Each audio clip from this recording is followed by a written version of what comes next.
و نیش زد و وقتی بدنش از زهر میسوخت مرغ رفت به سمت لونه تا پناه بگیره، ولی بقیه مرغا بیرونش کردن تا زهر به بقیه سرایت نکنه. مرغ لنگ لنگان در حال گریه کردن رفت، نه به خاطر نیش مار، به خاطر طرد شدن توسط خانواده خودش درست زمانی که بهشون نیاز داشت. اون رفت ولی از تب میسوخت و در برابر شب سرد بی‌دفاع بود. بقیه مرغا رفتنشو تماشا کردن تا وقتی که در افق محو شد. بعضیا به همدیگه گفتن بذار بره، اینجوری امن‌تره.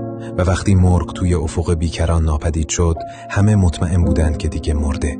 حتی بعضیا به آسمون نگاه میکردن تا شاید لاشخورها رو ببینن. زمان گذشت. خیلی بعدتر پرنده‌ای به لونه اومد و خبر داد خواهرتون زنده است. اون توی یه غار دور از اینجا زندگی میکنه. حالش خوب شده ولی یکی از پاهاشو به خاطر نیش مار از دست داده. اون نمیتونه غذا پیدا کنه و به کمکتون نیاز داره.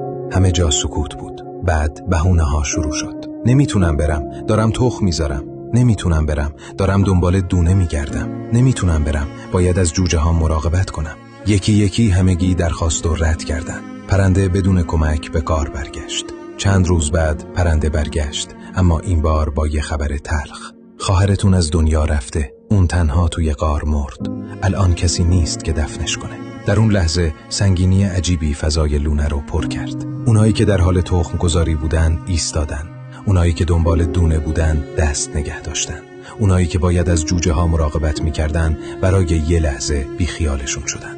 پشیمونی بدتر از هر زهری بود. از خودشون میپرسیدن چرا زودتر نرفتیم؟ و بدون اینکه به مسافت یا سختی راه فکر کنن همه راهی غار شدن. الان برای دیدن خواهرشون دلیل داشتن ولی دیگه دیر شده بود. تو زندگی وقتی زندگی خیلی یا حتی حاضر به عبور از خیابون برای کمک بهت نیستن، ولی وقتی مردی حاضرن از دنیا رد بشن تا دفنت کنن. و بیشتر اشکایی که در مراسم خاکسپاری ریخته میشه نه از درد بلکه از پشیمونی و حسرتن.